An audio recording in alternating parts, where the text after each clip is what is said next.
Aleluya, aleluya. En el nombre del Padre, y del Hijo, y del Espíritu Santo. Amén. Muy buenos días. Hoy es sábado 24 de mayo de 2025. Celebramos la memoria de María Auxiliadora, quinta semana de Pascua. El Señor esté con ustedes. Lectura del Santo Evangelio según San Juan. Gloria a ti, Señor. En aquel tiempo dijo Jesús a sus discípulos: si el mundo los odia, sepan que me ha odiado a mí antes que a ustedes. Si fueran del mundo, el mundo los amaría como cosa suya, pero como no son del mundo, sino que yo los he escogido sacándolos del mundo, por eso el mundo los odia.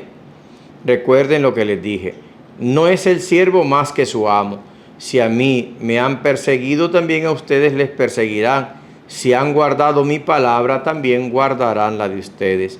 Y todo eso lo harán con ustedes a causa de mi nombre, porque no conocen al que me envió. Palabra del Señor. Gloria a ti, Señor Jesús. Historia de la verdadera devoción de María Auxiliadora.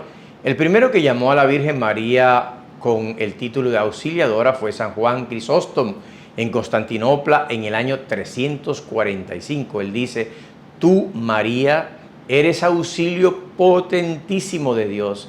San Sabas, en el año 532, narra que en Oriente había una imagen de la Virgen que era llamada Auxiliadora de los enfermos, porque junto a ella se obraban muchas curaciones. San Juan Damasceno, en el año 749, fue el primero en propagar la jaculatoria: María Auxiliadora, rogad por nosotros. Y repite: la Virgen es auxiliadora para evitar males y peligros, y auxiliadora para conseguir la salvación.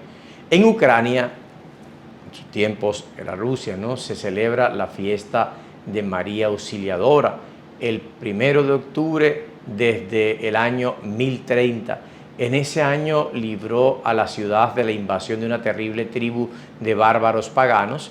En el año 1572 el Papa San Pío V ordenó que en todo el mundo católico se rezara en las letanías la advocación: María Auxiliadora, rogad por nosotros, porque en ese año Nuestra Señora libró prodigiosamente en la batalla de Lepanto a toda la cristiandad que venía a ser destruida por un ejército maometano de 282 barcos y 88.000 soldados. En el año 1600 los católicos del sur de Alemania hicieron una promesa a la Virgen de honrarla con el título de Auxiliadora si los libraba de la invasión de los protestantes y hacía que se terminara la terrible guerra de los 30 años. La Madre de Dios les concedió ambos favores y pronto había ya más de 70 capillas con el título de María Auxiliadora de los cristianos. En 1683 los católicos, al obtener inmensa victoria en Viena contra los enemigos de la religión, fundaron la Asociación de María Auxiliadora, la cual existe hoy en más de 60 países. En 1814 el Papa Pío VII, prisionero del general Napoleón, prometió a la Virgen que el día que llegara a Roma en libertad lo declararía fiesta de María Auxiliadora. Inesperadamente el pontífice quedó libre y llegó a Roma el 24 de mayo. Desde entonces quedó declarado el 24 de mayo como Día de María Auxiliadora. En 1860 la Santísima Virgen se apareció a San Juan Bosco y le dice que quiere ser honrada con el título de Auxiliadora y le señala el sitio para que le construya en Turín, Italia, un templo.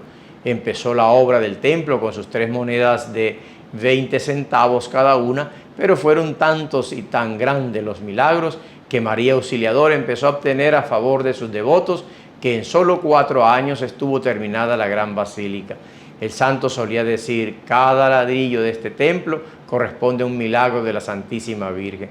Desde que aquel santuario comienza a extenderse por el mundo la devoción de María bajo el título Auxiliadora de los cristianos. Nosotros fuimos el año pasado allí en la peregrinación, tuvimos la oportunidad de celebrar allí la Eucaristía y de orar por todos ustedes y por todos nosotros. El nombre de Auxiliadora se le daba ya en el año 1030 a la Virgen María en Ucrania por haber liberado aquella región de la invasión de las tribus paganas. Así que tenemos en ella entonces un auxilio, una ayuda, una bendición. Ella nos auxilia. Por eso María Auxiliadora, auxilio de los cristianos, ruega por nosotros. Estamos todavía en el capítulo 15 del Evangelio de Juan, es el versículo 18 en adelante. Jesús todavía sigue hablándole a sus discípulos y dice, él está dando una instrucción muy fuerte, ¿no? Por eso es el maestro con sus discípulos. Si el mundo los odia, sepan que primero me han odiado a mí. Así. Recuerden que en otra parte dirá, si eso pasó con el árbol verde, ¿qué no sucederá con la rama seca? Refiriéndose a nosotros. Entonces dice Jesús, si el mundo los odia, sepan que ya a mí, el mundo me odió a mí primero. Pero como no sois del mundo, yo pido al Señor que los preserve del mundo. No que los saque del mundo, sino que los preserve. ¿Por qué? Porque tenemos que estar en el mundo siendo sal de la tierra y luz del mundo. Ustedes y yo, los cristianos, no es que nos metan en una burbuja, no, tenemos que estar en todos los ámbitos de la sociedad. Hay que estar a los cristianos, católicos, defiendan allá en los asuntos políticos, que tiene que ver con la familia, que tiene que ver con la dignidad de la persona, que tiene que ver con tantos asuntos que atañen, ¿no?, al ser humano. Siempre el ser humano es el centro, no las leyes, es el ser humano. Y entonces dice Jesús, presérvalos del mal, presérvalos del mundo, no los saques del mundo, porque repito, ustedes y yo, cristianos, tenemos que ser fermento en este mundo. Ahora, el Señor entonces nos dice que no nos podemos mundanizar. Desgraciadamente el cristiano se ha mundanizado mucho. Se ha mundanizado mucho y muchas cosas que decide o hace no son según los criterios de Dios y de los principios, sino según los criterios humanos que lo llevan a defender ideologías, a unirse a locuras que uno dice, pero este es que no piensa o es que está loco.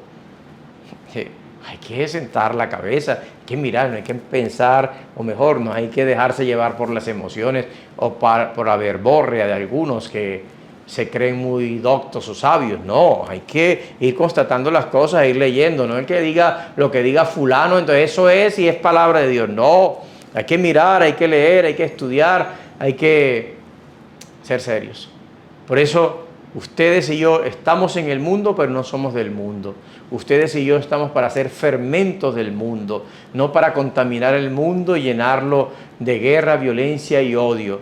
Y eso dice el Señor, y todo eso lo harán con vosotros a causa de mi nombre, porque no conocen al que me envió. Quien persigue a aquellos que se dedican al Evangelio, a vivir una vida según el Evangelio, según los criterios del Evangelio, a guiar, a formar, a celebrar, a llevar, a anunciar, y son perseguidos, esos ni siquiera Dios lo conocen, aunque lo tengan en los labios siempre mencionándolo. No es solo mencionarlo, no es solo hacer cositas por allí religiosas, es la vida. Si el corazón no cambia, entonces nuestra vida no cambia, porque de lo que abunda el corazón hablan los labios. Pidámosle al Señor entonces que nos ayude hoy en día de María Auxiliadora, auxilio de los cristianos, también a ser fermento, a ser luz y sal de este mundo. Mañana es domingo, Día del Señor. Mañana nos encontraremos entonces en la Eucaristía como hijos de Dios, como miembros de la Iglesia, como miembros de un solo pueblo que el Señor preserva del mundo para que sea fermento. Usted y yo somos cristianos católicos, usted y yo no podemos vivir sin la Eucaristía dominical. Que el Señor los bendiga a todos en el nombre del Padre, y del Hijo, y del Espíritu Santo. Amén. Feliz día para todos. Aleluya, aleluya.